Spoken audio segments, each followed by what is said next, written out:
The council chamber stretched across 300 meters of polished obsidian, a monument to the Galactic Council's 1,000-year supremacy. Ambassador Kiza stood at the human delegation's podium, her dark eyes fixed on the 17 species that had just sealed Earth's fate. "The vote is unanimous," High Arbiter Velkoth announced, his crystalline voice echoing through translation matrices. "Humanity is hereby expelled from the Galactic Council. Your applications for trade routes, technology sharing, and defensive pacts are permanently denied." Nick watched from the observation deck above, his jaw clenched. As Earth's military liaison, he'd predicted this outcome for months, but watching Kiza stand alone against the galaxy's united front still ignited something primal in his chest. "May I ask why?" Kiza's voice remained steady, professional. She'd trained for this moment. The Theron representative, a being of pure energy contained within a magnetic field, pulsed with what translated as contempt. "Your species is too aggressive, too unpredictable. In 3 centuries of spaceflight, you fought 12 wars, established colonies on 70 worlds, and your population grows without restraint. You are a threat to galactic stability." "We fought defensive wars," Kiza countered, "against pirates, raiders, and yes, against council members who attacked our outer settlements." "You retaliated with excessive force," the Cavrian ambassador hissed through vertical mandibles. "The Zelthari raided 1 mining outpost. You destroyed their entire battle fleet. They killed 3,000 civilians." Kiza's composure finally cracked. "What did you expect us to do? File a complaint?" Velkoth's form shimmered. "This is precisely why you do not belong among civilized species. The Council maintains order through measured response, diplomatic pressure, economic sanctions. You humans understand only violence. The vote stands. You have 1 standard cycle to remove all human presence from Council space."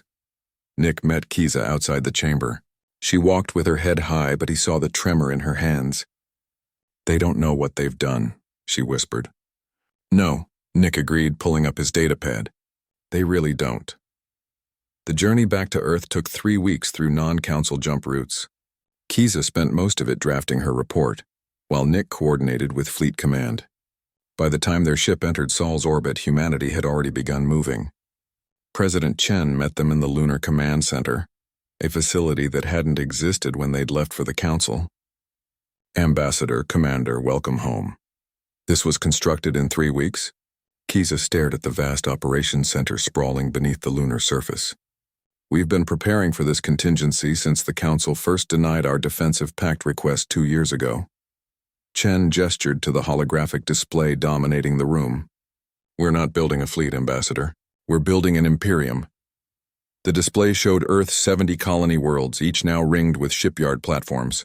Nick recognized the designs immediately. Humanity had been reverse engineering every piece of alien technology they'd acquired through trade, stripping it down, understanding it, improving it. "The Council gave us their scraps and called it generosity," Chen continued. "Their obsolete FTL drives, their outdated weapons, their inefficient power systems. They thought we'd be grateful. Instead, we learned." Kiza studied the production numbers scrolling across subsidiary screens. "This is impossible. We don't have the resources for this scale of construction." "We do now," Nick said, highlighting the asteroid belt. "We've been mining since the Exile vote became likely. Every piece of rock from Mars to Jupiter is being processed. The outer colonies are doing the same in their systems." "But the infrastructure was already in place," Chen interrupted. "Hidden in plain sight.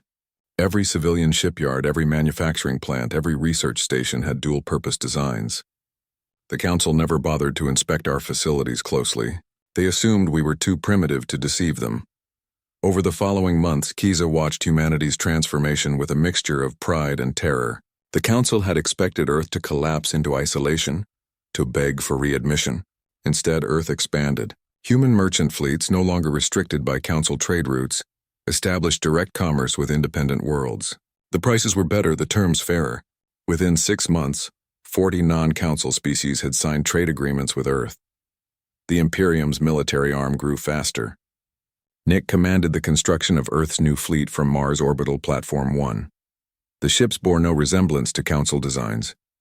Where alien vessels prioritized efficiency and standardization, human ships were aggressive, adaptable, overbuilt. "We design for worst-case scenarios," Nick explained to Kiza during her inspection tour. Every ship can operate independently for years. Every crew trains for combat situations the Council considers impossible. And every vessel carries enough firepower to punch above its weight class. The Council will see this as provocation, Kiza warned. Let them. Nick pulled up the tactical display. We've identified every Council patrol route, every listening post, every strategic choke point. We're not hiding anymore. The Council's response came in the 10th month. A joint task force of 5 species entered the Proxima Centauri system, demanding human withdrawal from disputed space. The system had been disputed for decades, claimed by the Theron Collective but settled by human colonists. Nick commanded the Imperium's response personally. 3 battle groups, 40 ships total, jumped into Proxima within hours. The Council force outnumbered them 3-1. The engagement lasted 17 minutes. Human ships swarmed the Council formation, their missiles and railguns overwhelming alien shields designed to withstand traditional energy weapons. When the Council tried to retreat, they discovered human ships were faster too.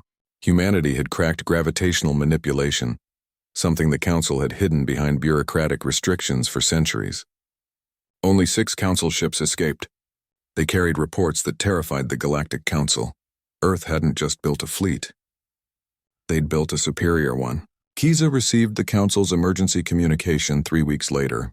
Velkoth himself appeared on the holographic display, his crystalline form dimmer than before.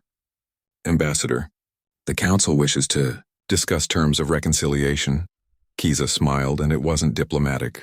We're not interested in rejoining the Council, High Arbiter. Then what do you want? Nick stepped into view beside her. Recognition, respect, and a guarantee that no Council member will interfere with human space or our allies. Your allies? Velkoth's form flickered with what might have been confusion.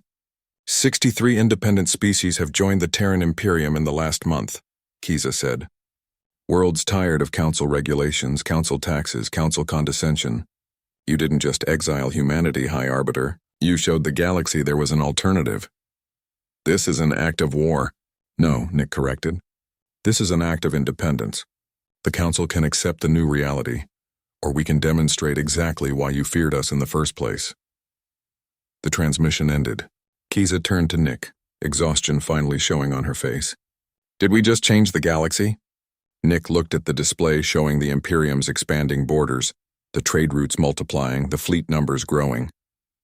No, the Council changed it when they forgot what humanity does best.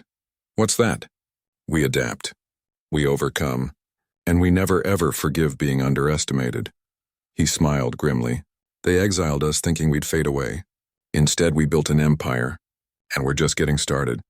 In the observation deck overlooking Earth, Kiza watched ships launch by the hundreds, heading to colony worlds, to allied systems, to the frontier of human space that grew larger every day. The Council had wanted humanity contained. They'd gotten the opposite. The Terran Imperium was rising, and the galaxy would never be the same.